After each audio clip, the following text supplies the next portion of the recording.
tentang merawat anak. Hadonah ini berkaitan dengan dua masalah.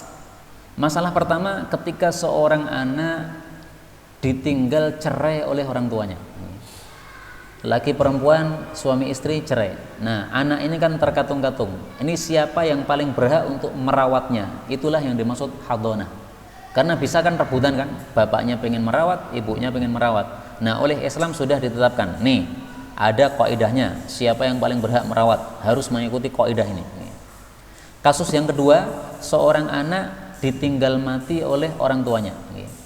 Bapaknya mati, ibunya mati. Nah, siapa yang berhak merawat anak ini? Kan kadang-kadang rebutan tuh, ada yang bulenya pengen, ada yang Pak D-nya pengen. Nah, ini Islam sudah menentukan siapa-siapa yang paling berhak untuk merawat anak yang terkatung-katung seperti itu, baik ditinggal mati oleh bapak ibunya atau ditinggal cerai oleh bapak ibunya. Maka beliau mengatakan, al-aula bitifli, yang paling berhak merawat anak kecil pertama adalah ummuhu, ibunya. Kira-kira kenapa Pak? Kenapa kok ibunya? Ibu itu paling kasih sayang kepada anak. Maka ringkasan dari bab ini, kalau mau diringkas, siapa yang paling berhak merawat seorang anak kecil? Yang paling berhak adalah yang paling kasih sayang. Intinya itu. Nah, oleh Islam sudah ditetapkan urutannya siapa? Urutan pertama tentu saja ibu. Maka kalau ada laki-laki dan perempuan cerai, kemudian anaknya masih kecil, belum jenggotan seperti saya, anaknya masih kecil, maka yang paling berhak merawat anak ini adalah ibunya. Bapaknya tidak boleh merebut. Meskipun memang itu anak tersebut milik bapak, betul, nasabnya tetap ke bapak, tetapi yang paling berhak merawat adalah ibunya. Tapi ada syaratnya, malam tangkih, selama si ibu itu belum menikah lagi. Kalau dia sudah menikah lagi, maka bapak yang lebih berhak. Kenapa? Karena ibu kalau sudah menikah, dia akan sibuk mengurusi suaminya. Kalau sibuk mengurusi suaminya, nanti akan keteteran anak tadi.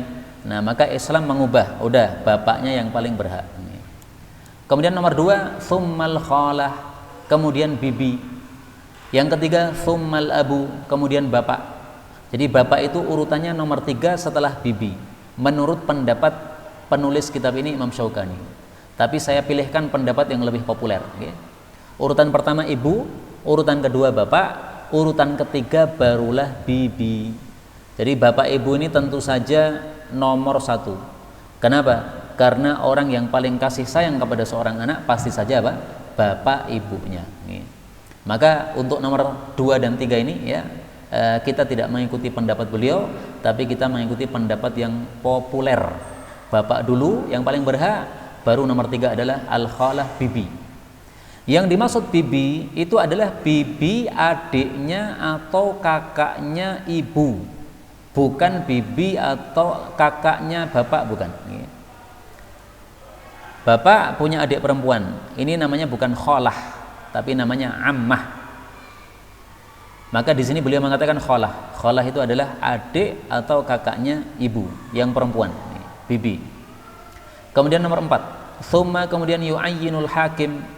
Hakim itu menetapkan minal qarabati, dari kalangan kerabat-kerabatnya, man ra'a fihi salahan, orang yang terlihat dia seorang yang soleh.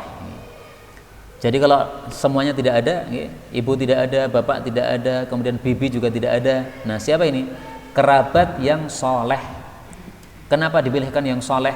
Sesuai dengan dalil Al-Quran. Ketika Maryam jadi rebutan, siapa yang ingin merawat Maryam ini, maka Allah Subhanahu wa taala wa kaffalaha Zakaria, Allah menjadikan Nabi Zakaria lah sebagai kafilnya atau sebagai perawatnya. Maka yang merawat Maryam, ibunya Nabi Isa alaihissalatu wassalam, itu oleh Allah dipilih Zakaria.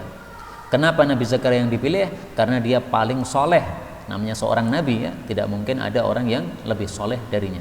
Nah, maka hakim menentukan sebagaimana apa yang Allah tentukan, dipilih yang paling soleh.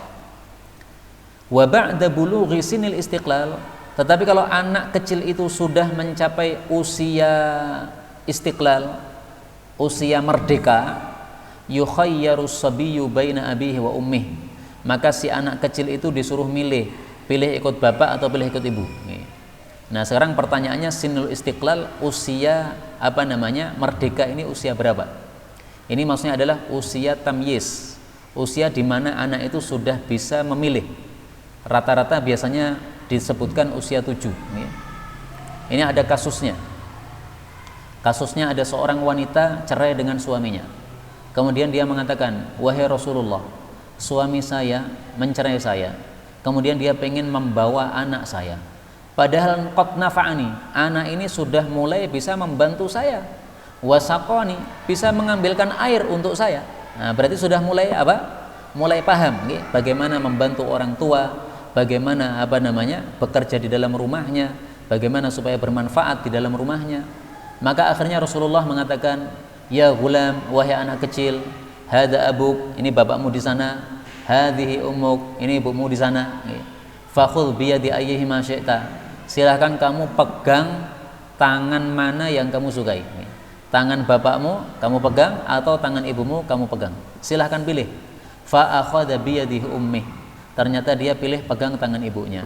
Akhirnya dia pergi bersama ibunya. Nah, maka pembicaraan yang awal tadi, urutan awal tadi itu kalau anak kecilnya masih belum usia merdeka, usia tamyiz. Tapi kalau sudah mulai usia tamyiz, bisa mikir, bisa pilih bapaknya atau ibunya, nah baru kemudian yukhayyar, dia disuruh milih. Terakhir, fa illam yujad, kalau tidak ada juga orang yang soleh dari kalangan kerabatnya, akfalahu man kana lahu fi kafalatihi maslahatun, maka hakim menetapkan supaya dia dikafil, dirawat oleh orang yang kira-kira akan memberikan maslahat kepada orang tersebut. Misalnya hakim menetapkan siapa kiai yang ada di kampung tadi. Oh, kiai ada seorang fulan, nah maka dititipkan sama kiai tadi. Insya Allah kalau dititipkan kiai akan jadi orang yang soleh, akan menjadi penerus perjuangan kiai tersebut. Nah, boleh seperti itu. Maka ringkasnya dari awal sampai akhir bab masalah hadonah ini adalah bagaimana caranya anak yang sudah kehilangan orang tuanya, baik karena orang tuanya mati atau karena orang tuanya cerai, supaya dia itu mendapatkan maslahat yang sempurna. Maka Islam kemudian menetapkan urutan-urutan seperti ini. Wallahu ta'ala alam bisawab. Inilah yang dapat kita pelajari dari kitab ini pada malam hari ini. Benarnya dari Allah Ta'ala, dan apabila ada salahnya fa astaghfirullahal azim li wa lakum, dan sisa waktu kita buka untuk tanya jawab.